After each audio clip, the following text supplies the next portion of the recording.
O podcast Pesadelos Reais apresenta A Pata do Macaco, conto de terror escrito pelo inglês W.W. Jacobs, sendo publicada pela primeira vez na revista Harper's Monthly em setembro de 1902.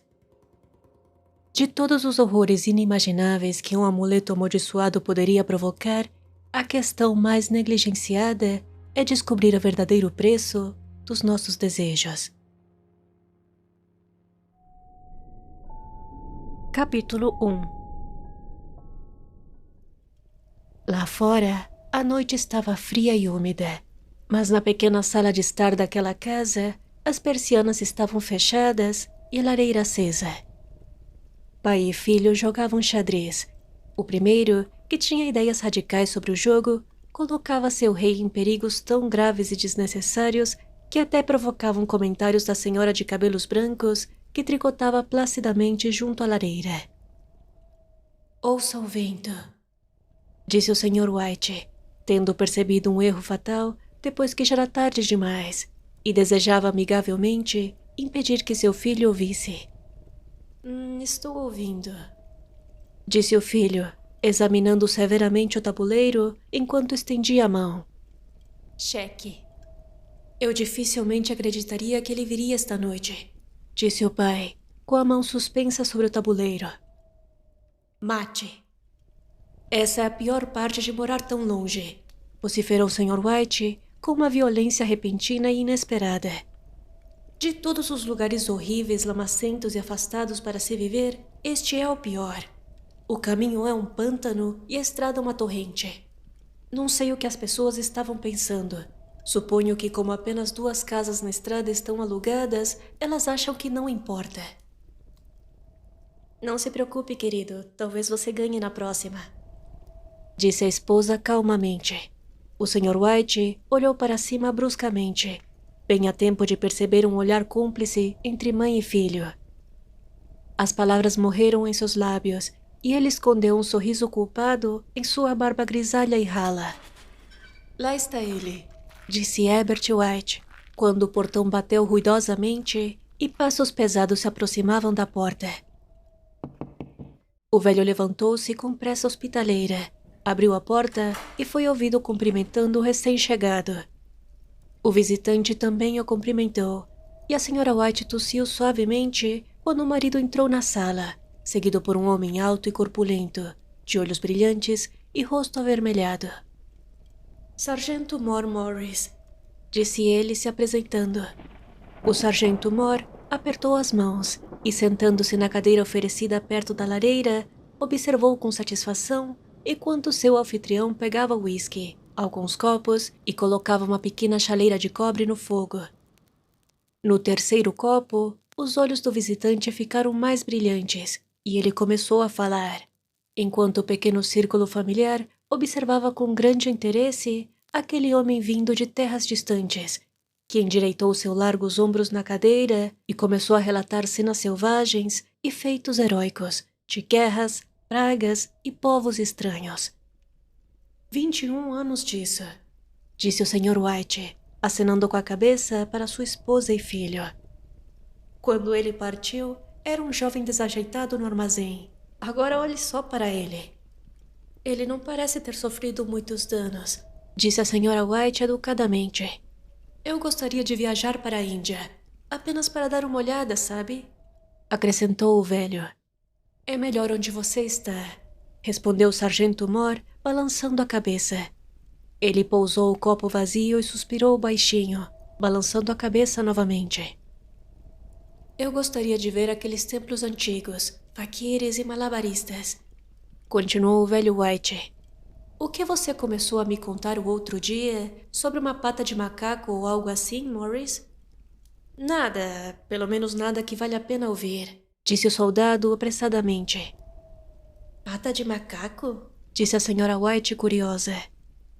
"Bem, é apenas um pouco do que você poderia chamar de magia, talvez", disse o sargento Mor com indiferença. Seus 3 ouvintes se inclinaram para a frente ansiosamente. O visitante, de maneira distraída, levantou o copo vazio aos lábios e depois o colocou de volta na mesa, e seu anfitrião o encheu de novo para ele. Vejam, disse o sargento, revirando o bolso. É apenas uma pequena pata comum, mumificada. Ele tirou algo do bolso e o ofereceu. A senhora White recuou com uma careta, mas seu filho, pegando-a, a examinou com curiosidade. O que há de especial nisso?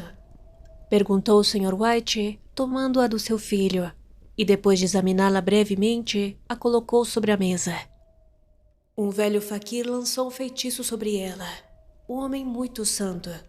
Ele queria demonstrar que o destino governa a vida das pessoas e que aqueles que tentem interferir nele o fazem para seu próprio pesar. Ele lançou um feitiço sobre essa pata para que 3 homens diferentes possam fazer a ela 3 desejos cada um. Respondeu o sargento Moore. Sua maneira de falar era tão impressionante que seus ouvintes perceberam que suas risadas soavam um pouco estranhas. Bem, então por que o senhor não fez os 3 pedidos? Disse Herbert White astutamente. O soldado olhou para ele da maneira que a meia-idade costuma olhar para os jovens presunçosos. Eu fiz, disse ele calmamente, e seu rosto manchado empalideceu. E você realmente teve seus 3 desejos concedidos? Perguntou a senhora White. Sim, disse o sargento Moore, e seu copo bateu contra seus dentes fortes. E mais alguém fez um desejo? Insistiu a velha senhora. Sim, o primeiro homem teve seus desejos satisfeitos. Não sei quais foram os 2 primeiros, mas o terceiro foi a morte. E foi assim que eu ganhei a pata do macaco. Seu tom de voz era tão grave que o silêncio tomou conta do grupo. Se você já realizou seus 3 desejos, então não lhe serve mais, Morris. Para que você aguarda? Respondeu o velho por fim. O soldado balançou a cabeça e respondeu. Por capricho, eu acho. Eu pensei vendê-la, mas acho que não vou vender. Ela já causou problemas suficientes. Além disso, as pessoas não compram. Algumas acham que um conto de fadas e outras que acreditam querem experimentá-la primeiro e me pagar depois. Se você pudesse fazer mais 3 pedidos, você os faria? Questionou o velho, olhando para ele com atenção. Não sei, respondeu Morris, que então pegou a pata, balançou-a entre o indicador e o polegar e, de repente, jogou-a no fogo. White, com um leve grito, abaixou-se e atirou de lá. É melhor deixá-la queimar, disse o soldado solenemente. Se você não a quer, Morris, dê-a para mim. Não vou dar, disse o amigo teimosamente. Eu a joguei no fogo. Se você vai ficar com ela, não me culpe pelo que acontecer. Jogue-a no fogo novamente como um homem sensato. O outro balançou a cabeça e examinou sua nova posse de perto. Como é que se faz o pedido? Perguntou ele. Segure-a com a mão direita e faça um pedido em voz alta. Mas tome cuidado quanto às consequências. Respondeu o sargento Moore. Parece algo saído das 1001 noites, disse a senhora White enquanto se levantava e começava a preparar o jantar. Você não acha que poderia desejar 4 pares de mãos para mim? Seu marido tirou o talismã do bolso e então os 3 caíram na gargalhada, quando o sargento Moore, com uma expressão de alarme no rosto, o agarrou pelo braço. Se você for desejar algo, deseje algo sensato, disse ele com voz rude. O Sr. White colocou o talismã de volta no bolso, arrumou as cadeiras e convidou seu amigo para sentar à mesa. Durante o jantar, o talismã foi parcialmente esquecido, e depois os 3 sentaram-se para ouvir fascinados a segunda parte das aventuras do soldado na Índia. Quando a porta se fechou atrás do convidado, bem a tempo dele pegar o último trem, Herbert disse: Se a história sobre a pata do macaco não for mais verdadeira do que as que ele nos contou, não vamos ganhar muito com ela. Você deu alguma coisa a ele em troca, pai? Perguntou a senhora White, olhando atentamente para o marido. Uma bagatela. Ele não quis, mas eu o obriguei a aceitar. E ele insistiu novamente para que eu a jogasse fora. Disse ele, corando novamente. Talvez, disse Herbert com horror fingido. Ora, vamos ficar ricos, famosos e felizes. Deseje ser um imperador, pai. Assim você não será mais dominado pela mamãe. Ele deu uma volta rápida pela mesa, perseguido pela difamada Sra. White, armada com uma capa para poltronas. O Sr. White tirou a pata do macaco e olhou para ela com desconfiança. Não sei o que desejar, isso é um fato. Parece-me que tenho tudo o que eu quero, disse ele lentamente. Se você liquidasse o débito da casa, ficaria muito feliz, não ficaria? Bem, então peça 200 libras, isso vai resolver, disse o filho com a mão no ombro dele. Seu pai, sorrindo envergonhado pela sua própria credulidade, ergueu o talismã, enquanto o filho, com uma expressão solene, um pouco estragada por uma piscada para sua mãe, sentou-se ao piano e tocou alguns acordes impressionantes. Eu desejo 200 libras, disse o velho distintamente. Um forte estrondo do piano saudou as palavras, interrompido por um grito estremecido do velho. Sua esposa e seu filho correram em direção a ele. Ela se moveu? O velho White gritou, com um olhar de repulsa para o objeto que agora estava no chão. Quando eu desejei, ela se contorceu na minha mão como uma cobra. Bem, não vejo dinheiro, e aposto que nunca verei, respondeu o filho, enquanto a pegava de volta e a colocava sobre a mesa. Deve ter sido sua imaginação, pai, disse sua esposa, olhando para ele com ansiedade. Ele balançou a cabeça. Não importa, não houve nada, mas mesmo assim essa coisa me assustou.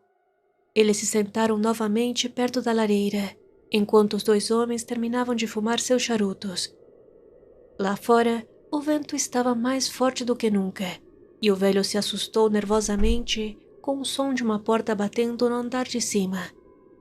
Um silêncio comum e deprimente tomou conta dos três, e se manteve até que o casal de idosos se levantou para ir dormir. Ao dar-lhes boa noite, Herbert falou: Espero que você encontre o dinheiro amarrado em uma grande bolsa no meio de sua cama e que algo horrível, agachado em cima do guarda-roupas, esteja observando você enquanto guarda seus ganhos ilícitos no bolso. Herbert ficou sentado sozinho na escuridão, olhando para o fogo que se apagava e vendo o rosto se formando nas chamas. O último rosto era tão horrível, tão simiesco, que ele o contemplou com espanto. O rosto tornou-se tão vívido que, com um sorriso nervoso, ele pegou na mesa um copo com um pouco de água para jogar sobre ele. Sua mão agarrou a pata do macaco e, com um pequeno arrepio, ele limpou a mão no casaco e subiu para a cama. Capítulo 2. Na manhã seguinte, sob o brilho do sol do inverno que batia sobre a mesa do café da manhã, ele riu dos seus medos. Havia um ar de serenidade no cômodo que faltava na noite anterior, e a pequena pata suja e enrugada estava jogada sobre o aparador de maneira descuidada, sem demonstrar grande confiança em suas virtudes. Acho que todos os soldados velhos são iguais, disse a Sra. White. Que ideia ouvir tal bobagem! Como é possível que desejos sejam realizados nos dias de hoje? E se fosse possível, como 200 libras poderiam prejudicá-lo, pai? Podem cair na cabeça dele do céu, disse o frívolo Herbert. Morris disse que as coisas acontecem de forma tão natural que você poderia, se quisesse, atribuir isso a uma coincidência, respondeu o pai. Bem, não gaste o dinheiro antes de eu voltar, disse Herbert ao se levantar da mesa. Tenho medo que isso transforme um velho mesquinho e avarento e tenhamos que renegá-lo. Sua mãe riu, seguindo-o até a porta. Observou-o descendo a rua e, voltando para a mesa do café da manhã, ficou muito feliz às custas da credulidade do marido. Tudo isso não a impediu de correr até a porta quando o carteiro bateu, nem de fazer uma breve reverência a sargentos mor aposentados com hábitos alcoólicos quando descobriu que o correio havia levado a conta do alfaiate. Herbert terá mais alguns dos seus comentários engraçados, eu imagino, quando chegar em casa, disse ela enquanto jantavam. Acho que sim, mas apesar de tudo, a coisa se moveu na minha mão. Isso eu posso jurar. Você achou que se moveu, disse a velha senhora calmamente. Eu digo que se moveu. Não foi imaginação. Eu simplesmente... O que foi? Sua esposa não respondeu. Ela observava os movimentos misteriosos de um homem do lado de fora, que, olhando indeciso para a casa, parecia estar tentando se decidir a entrar. Em conexão mental com as 200 libras, ela notou que o estranho estava bem vestido e usava uma cartola de seda nova e brilhante. 3 vezes ele parou no portão e depois continuou andando. Na 4ª vez, ele ficou parado com a mão no portão, e então, com uma determinação repentina, o abriu e subiu até a casa.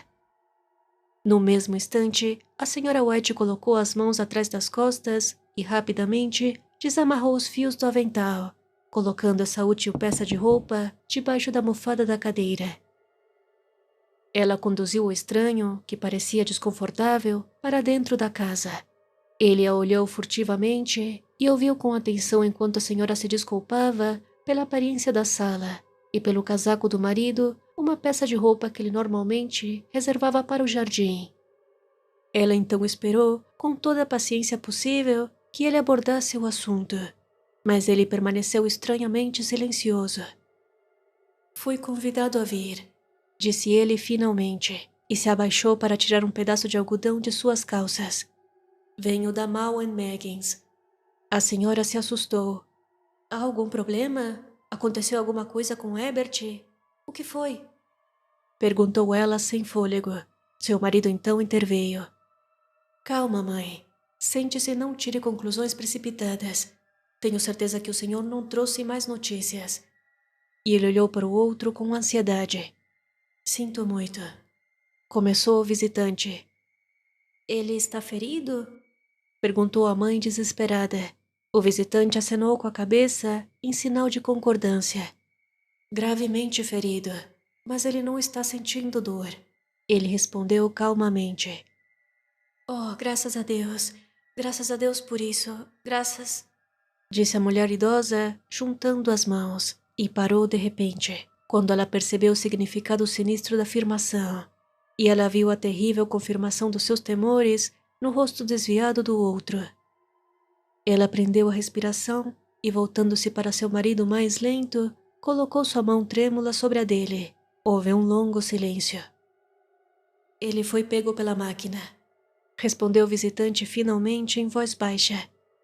Pego pela máquina? Repetiu o Sr. White atordoado, e o homem assentiu.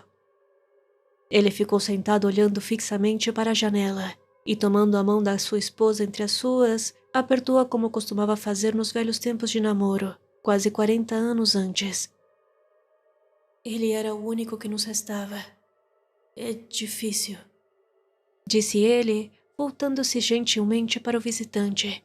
O outro tossiu, levantou-se e caminhou lentamente até a janela. A empresa pediu que eu transmitisse suas sinceras condolências pela sua grande perda, disse ele sem se virar. Peço que compreenda que sou apenas um funcionário e estou apenas obedecendo ordens. Não houve resposta. O rosto da velha estava pálido, seus olhos fixos e sua respiração inaudível.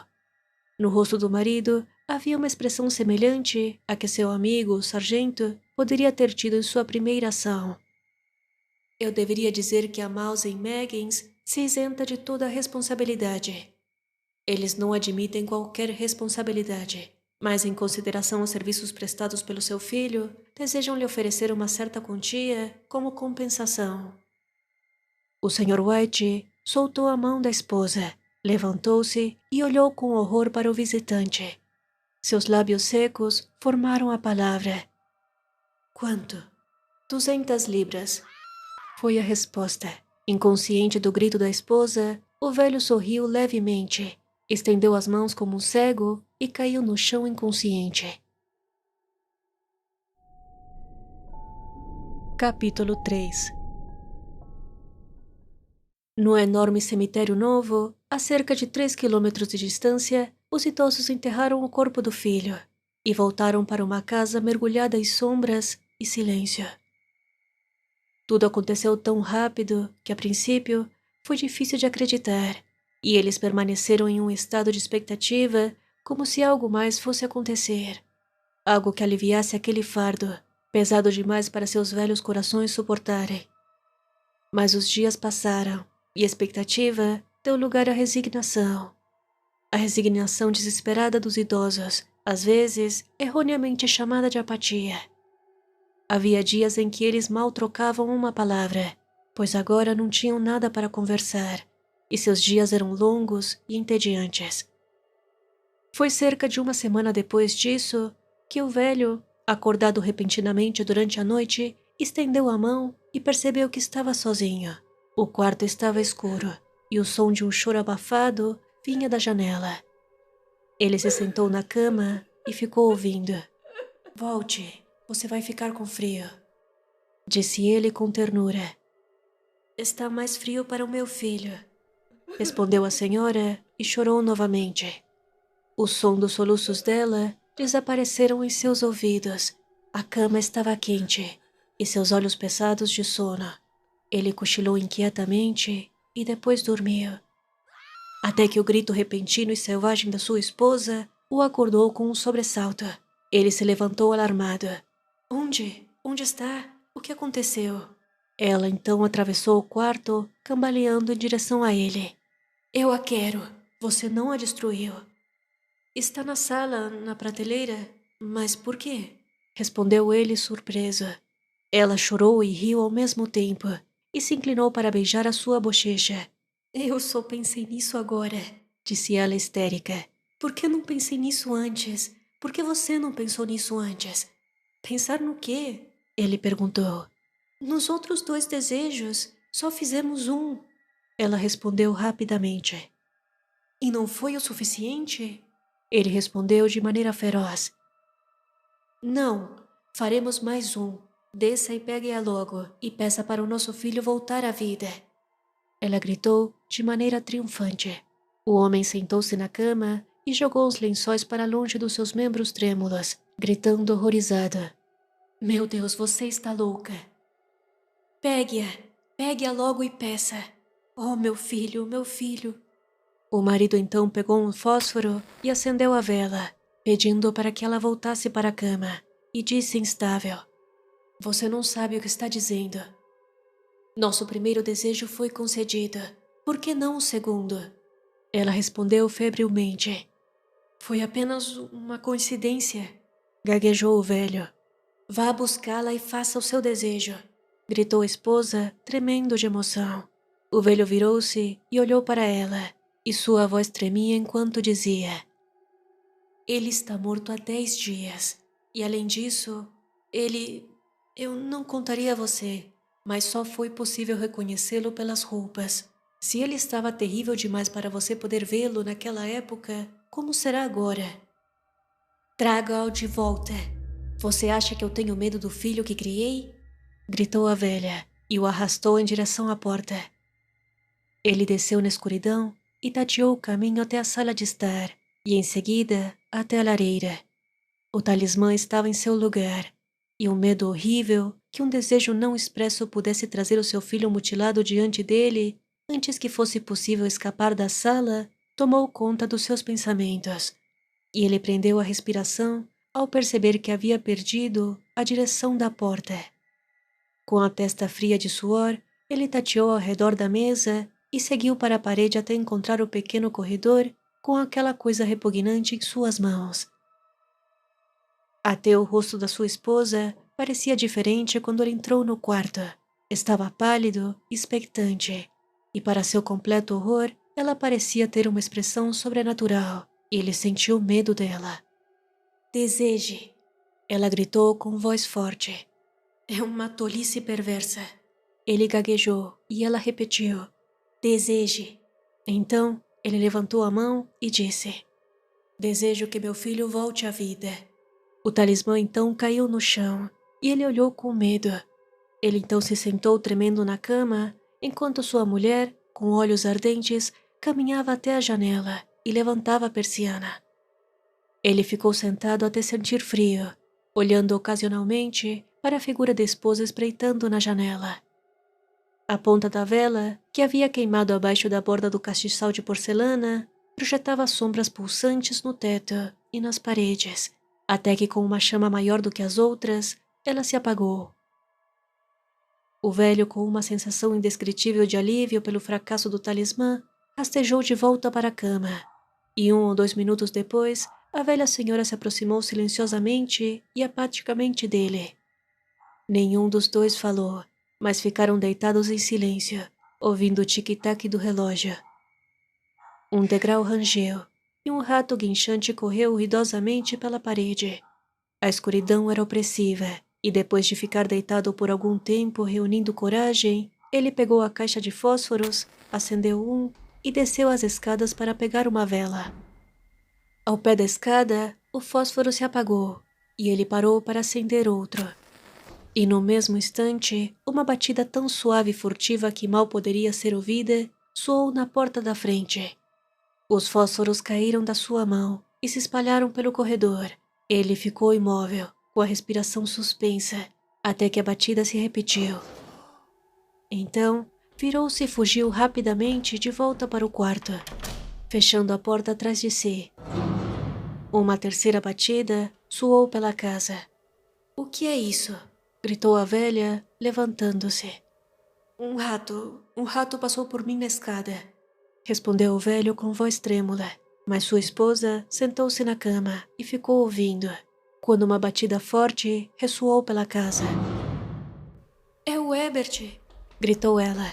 Ela correu para a porta, mas seu marido estava à sua frente e a segurou pelo braço com força.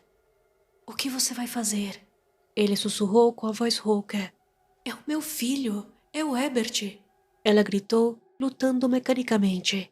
"Esqueci que ficava a 3 quilômetros de distância. Por que você está me segurando? Solte-me, eu preciso abrir a porta."